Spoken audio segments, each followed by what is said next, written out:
welcome to the Curious Child. David, sorry, it's the Curiosity of a Child, not the Curious Child. Anton's not going to be very pleased with that. Sorry, Anton. It's okay, don't worry. Just carry on with the introductions, please. Thank you. Please welcome Richard and Anton. Your subject is potatoes, starchy edible tubers commonly eaten as vegetables, either mashed, roasted or fried.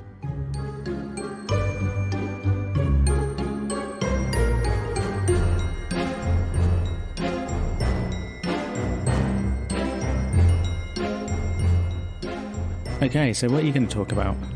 The potato boom. The potato boom? The potato boom. Are these exploding potatoes, ones that you put in the microwave and haven't poked or something? No. I am intrigued. You want to hear about the potato boom? I'd love to hear about the potato boom. So, in the 1800s, growers were trying to produce new types of better potato. In Germany, only 5 varieties were known in 1747, but 100 years later, it was 186. Wow, that's a big increase. A similar thing was happening in Britain. A popular potato was the fluke, which was later developed into the Victoria, Britain's favourite potato in the late 19th century. It was even served at Queen Victoria's dining table. There were also British Queen, Irish Queen, and Prince of Wales varieties. Right, so were all potatoes named after the monarchy then? Yes, pretty much. As later, there was a King Edward VII, the Red King, Majestic, and my favourite, the purple-eyed King Edward. Sounds like he's been hit in the eyes or something. Yeah, throwing potatoes at him. Oh yeah, that happened to me once when Uncle Steve threw a potato at me from the compost heap, and it was hard on one side and mushy on the other side. Uncle Steve is otherwise known as Curious Uncle. Yeah, that sounds quite dodgy. We are so professional. Okay. Keep that in if you want. At this time, experienced growers could almost feel if a crop was good enough. Not a very scientific approach. This was exploited in the 1903 to 1904 potato boom, where prices of potatoes skyrocketed and some people took advantage of this. One man, Archibald Findlay, grew some good spuds, but there was a suspicion that they were selections from another farmer's stock.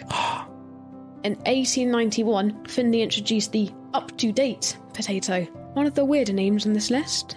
I'm getting ideas that perhaps it was due to modernism and the Industrial Revolution and everything. This is the up-to-date one. Not like a fluke of the past. This is up-to-date. The modern. Yes. Yeah, I think what they could have done is use potatoes as fuel. If they had so many of those potatoes, they could have used them as a... Get the potato batteries and things. Yeah, can you make a sort of charcoal thingy out of potatoes? I'm not sure actually. They're quite moist. Anyway... The up-to-date has been named as one of the finest table varieties that has ever been grown and was widely sold, but Findlay got greedy and whispered to some of his closer customers that he had a better potato yet, the Northern Star. Well, he likes his interesting names. But this time stock was limited. Thomas Kime, another grower, managed to get 5.5 kilos for £6, which in today's money is £614. That's an expensive potato. He used every part of the potato strategically planted to maximise the yield. They grew well and got a market value of close to £600, or in modern day money, £61,500. That is not a bad investment, actually. With this outstanding profit, Findlay gained a reputation for the finest tatties and a grower of much renown. Due to demand, Findlay sold the Northern Star for up to £1,000 per tonne. Wow, I can see why this is called the potato boom. But was that a metric tonne or an imperial tonne? That's the real question. Yeah, you said it was a potato boom. Well, it's only just begun. What? Only just begun? Findlay got greedier still, producing an even better, more wonderful, brilliant, beautiful potato. This must be incredible. The Eldorado. Good name. As its name suggests, this was the fortune maker, the real gold mine, the diamond mine, as it was promoted at the time. Even rarer than its predecessor, it was the poster child of potato world, and only a very small number managed to get their hands on this golden spud. Unfortunately, our friend Kime was in bed with pneumonia. Oh no, so he's going to miss out after being a big supporter. I know. A top fan. These were planted with even more care than the Northern Star, trying to maximise yield, but the demand was too high. Single potatoes were sold for as much as £150 each, and that's even in the old money. And just the sprouts went for £5 each, nearly the same as 5 kilograms worth of the Northern Star. Yeah, so he says sprouts there, not spuds, so just the individual little plants. Exactly. Wow, that's insane. Prices went up to as much as £5,000 per tonne, which is the equivalent of £500,000 today. Okay, so the profits from the last one were like 100-fold, so these people are going to be getting a billion or something from this. I know, it's incredible. And this quote from Kime sums it up. Outsiders who knew nothing whatever about potato growing had heard about what was being done in this potato business and made up their minds to be in it somehow and so make their fortunes. What a game it was. This sounds like the perfect potato. We were laughing throughout this, and that kind of goes back to our main episode where we mentioned how people find the potato as not that serious. But when you come back to this history, it is like, it's like gold. Yeah, that's true, actually. I forgot about that. There's such a contrast there. I mean, this, was it the El Dorado? It sounds like well, I was tripping over my P's there. This potato, the El Dorado, sounds like the perfect potato. Well, you are wrong. What? I can't be wrong. When harvest time came, the El Dorado was not all Findlay had claimed it to be. After the first year, the potatoes were wretched and valueless and weren't even worth the trouble of digging up. They were in fact an old variety called Evergoods.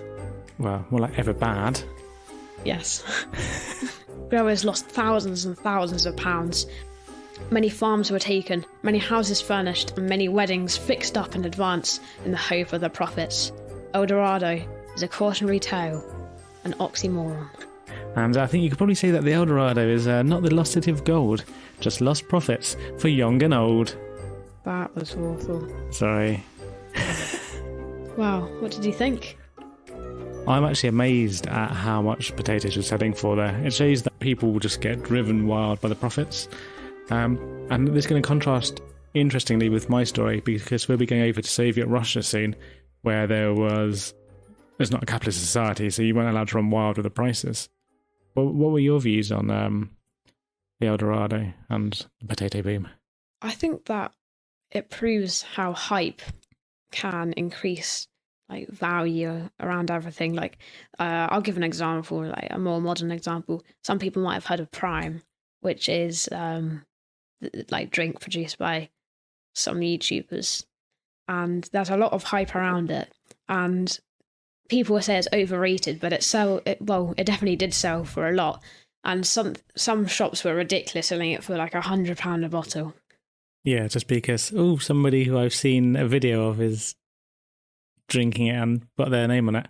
Mm-hmm. See, I don't get that. I really don't feel that whole celebrity culture. Okay, comrade, shall we now head to Soviet Russia? Ah. Wow, you're fluent. Now, this is a story I like to call Russian Friends and Soviet Spies. Scary. Are you ready? Born 1887, Nikolai Vavilov was appointed head of the Soviet Bureau for Applied Botany in 1920, and he'd actually already studied in Germany and Britain. I hope you enjoyed this bonus story by Anton from our special Potato Patron episode, and you can get more content if you sign up for our Patreon, or you can just continue listening here.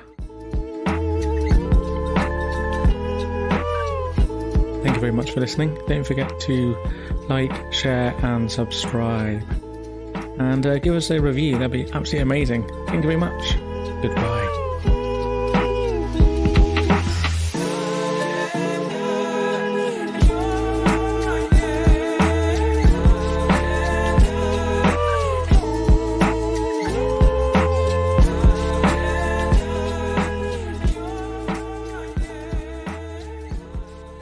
Prices went... Oh yeah, I just read that bit.